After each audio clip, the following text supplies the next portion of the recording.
Life is a battle against negativity. We fight against our demons, doubt, fear, despair. We strive to break free from their grip, to cast them out and reclaim our lives. We celebrate victories, big and small. But what happens after? When the dust settles and the cheers fade, we are often left with an emptiness, a void where darkness used to reside. This emptiness, this quiet space, is a critical juncture. It is a moment pregnant with possibilities, a blank canvas awaiting the artist's touch. It is the space where we decide who we want to be, now that we are free. The danger lies in assuming our work is done, that simply removing the negative is enough. This is rarely the case. Imagine a house, long neglected, finally cleared of years of accumulated junk. The air is cleaner, the space brighter, but still something is missing. The walls remain bare, the rooms echo with emptiness. It is not enough to simply remove the old. We must fill the space with something new, something better. The human soul abhors a vacuum. Nature too seems to share this aversion, always striving to fill empty spaces. A cleared field is quickly colonized by weeds. An abandoned building becomes a haven for pests. This principle extends to our spiritual lives as well. When we cast out negativity without replacing it with something positive, we leave ourselves vulnerable. The old habits, the familiar darkness, can easily creep back in, finding fertile ground in the emptiness we have left untended. Like whispers in the night, they call to us, promising comfort and ease. This is the call of the void, the seductive whisper of regression. It preys on our vulnerability, our longing for familiarity, however flawed. It reminds us of easier times, of comfortable numbness. It is the siren song of our past selves, beckoning us back to the shores we fought so hard to escape. This is why spiritual growth is not a one-time event, a destination to be reached. It is a continuous journey, a process of constant renewal and transformation. It is about actively choosing every single day to fill our lives with light, with love, with purpose. Spiritual renewal is not just the absence of negativity, but the presence of something much greater. It is about replacing fear with faith, doubt with belief, despair with hope. It is about cultivating a rich inner life, rooted in something bigger than ourselves. Think of a garden. Weeding out the harmful plants is essential, but it is only the first step. To truly flourish, the garden needs to be nurtured. We must plant seeds of kindness, water them with compassion, and cultivate an environment where love can grow.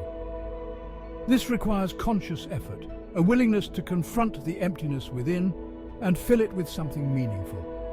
It means seeking out experiences that nourish our souls, whether through prayer, meditation, acts of service, or connecting with nature. We live in a world saturated with distractions, with countless things vying for our attention. It's easy to fill the void with fleeting pleasures, with empty pursuits that promise satisfaction, but ultimately leave us feeling emptier than before. True fulfillment, however, comes from aligning ourselves with something larger than ourselves. It comes from connecting with our core values, from living a life of purpose and meaning.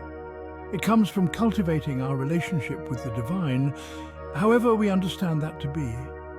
This might mean different things to different people. For some, it might involve deepening their religious practice, attending services, or engaging in theological study. For others, it might involve spending time in nature, practicing yoga, or connecting with a like-minded community. The important thing is to find what resonates with us, what feeds our souls and draws us closer to the divine. It is about finding the practices that help us cultivate inner peace, that remind us of our interconnectedness, that inspire us to live a life of love and service. Spiritual growth is not a passive process. It requires active participation. It's about making conscious choices that align with our values, about showing up every day and doing the work even when it's difficult. Imagine a mountain climber scaling a treacherous peak. The ascent is arduous, fraught with challenges and setbacks. But with each step, with each obstacle overcome, the climber gains a new perspective, a deeper appreciation for the journey. Similarly, our spiritual journey is an ongoing climb. There will be moments of doubt, times when we stumble and fall. But it is in these moments that we learn the most. It is through our struggles that we develop resilience, that our faith is tested and refined. Just as a garden needs constant tending to thrive, so too does our connection with the divine require nurturing. It requires us to be present, to be attentive to the whispers of our hearts, to seek out opportunities for growth and connection. This connection is not a one-time event, but an ongoing dialogue, a dance between our humanness and the divine.